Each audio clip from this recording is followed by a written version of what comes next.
Hey guys, welcome back to MG Mountain sauna build. So Nicole showed you around a little bit, I think, in the last few weeks, but we got the roof on half of it, and I'll try to maybe make some shorts about what that looks like when I do the other side of the roof. This was the way easier side. The other side has two chimneys and some other stuff going on. So anyways, but today I thought I would show you the ventilation system that I designed for the attic space. And in fact, we'll just, I think we're going to build one and then we'll install a couple and kind of show you what it looks like. This is what I came up with our materials on hand. First I'll start with this here is a continuous ridge vent called Cora vent, and it's typically designed for like a shingled roof.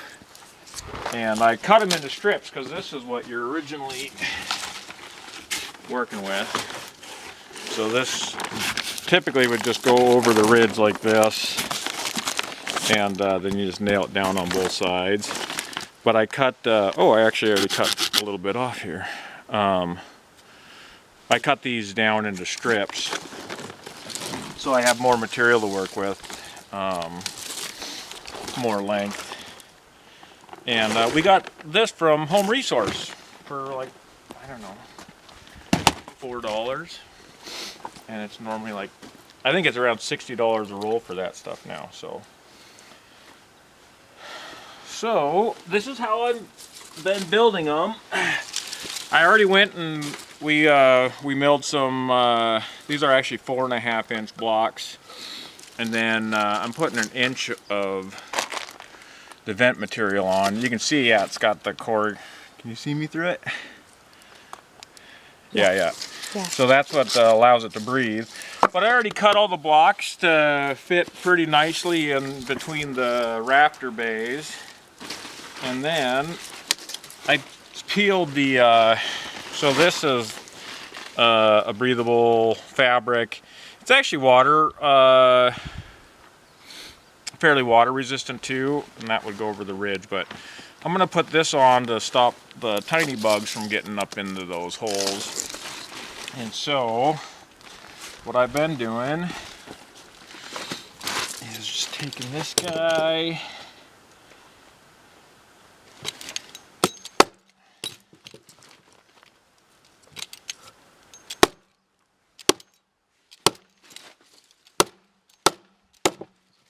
tacking that into place.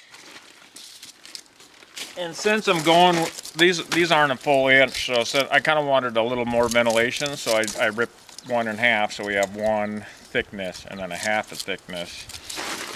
And then I've just been using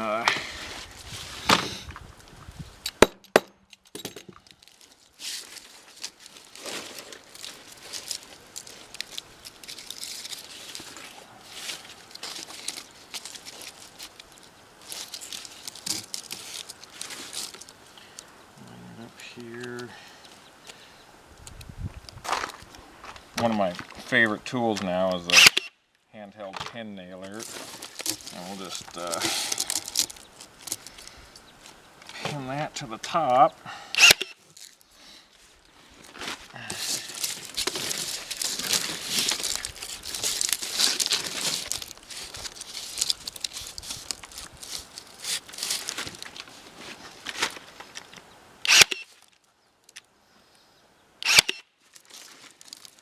Sending these nails at an angle so because it's just the heads are so small it can just pop up. But if you leave the nail at an angle, then it has to lift kind of through the wedging action of the nail.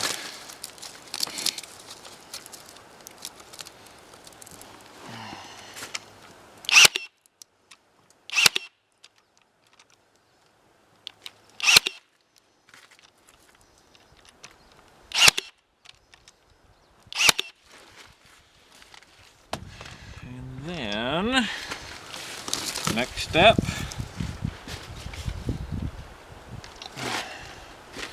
I'm just going to trim off the excess vent.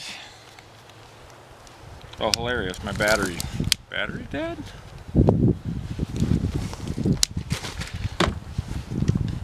Unscripted moment. That's how it works. It says 2 bars. I wonder if it's something's not happy here. There we go.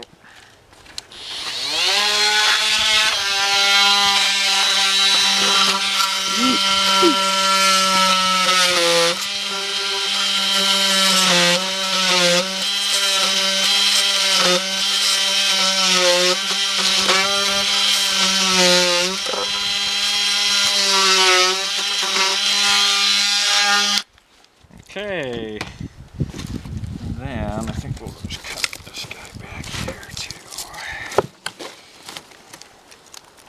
Might actually leave that just a little long for the next one.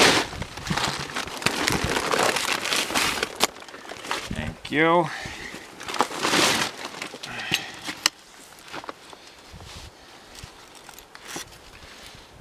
Okay, oh yeah, so I'll show you what we do with that, but for next I'm going to take this little guy and I'll show you what this is all about later. I'm not going to quite explain it yet, but we throw this little guy on, it goes against the wall. Let's see if that works in here.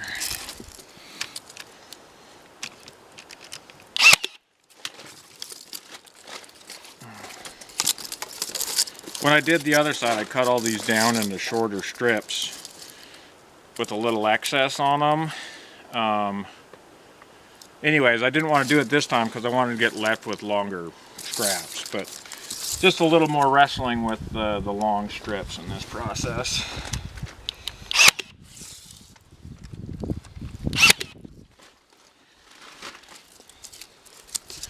And I'm actually doing 2 layers here, so just fold it, double it up.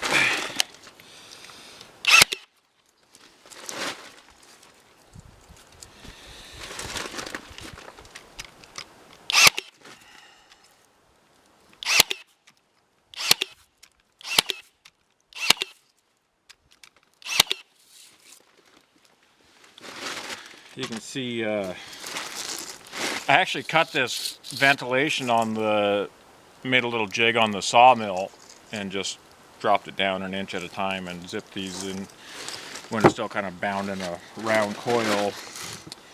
But leaves a little rough edge, which I'm not too concerned about because most of it's getting not super optically visible, so we're just leaving it. Cut the little tail off. Okay, now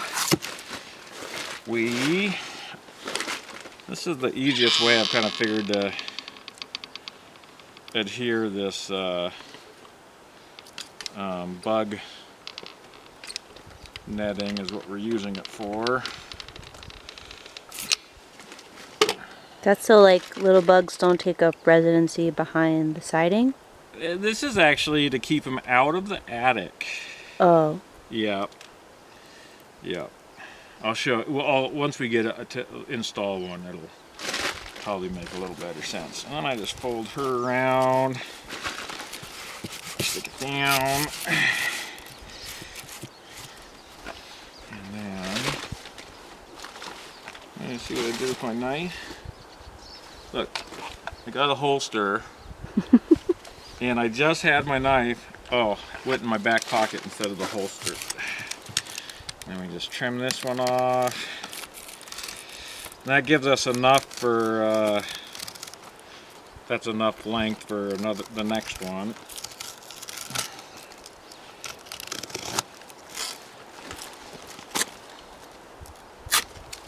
Okay, so this is the full piece here of the engineered ventilation system that it looks like. Each one goes through that process. I'm going to fire up the generator.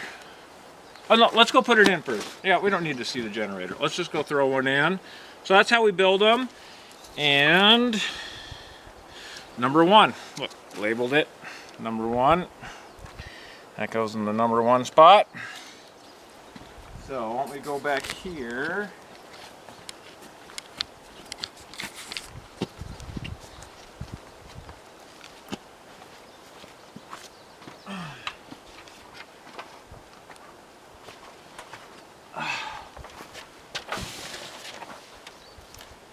Can you? Oh, let's do a different one, so the camera can get in here a little better.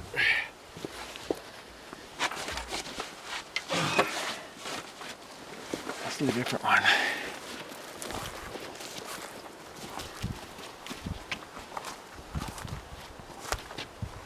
Okay, we'll do number 8. And 8's kind of funny, because you can see I had to put this little fella in there. And I'll show you why.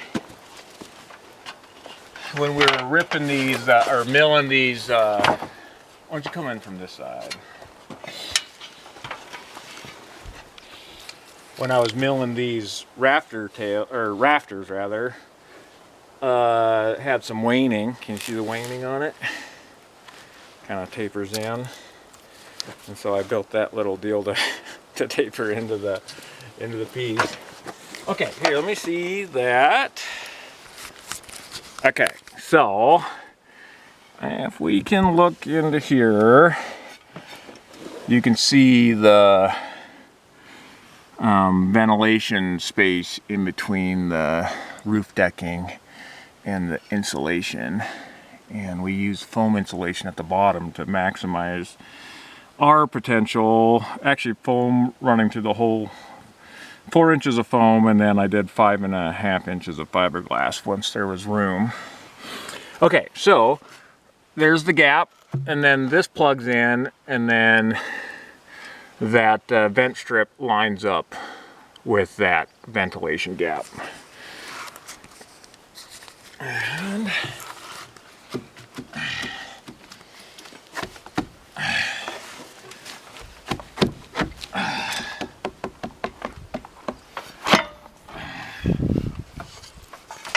okay,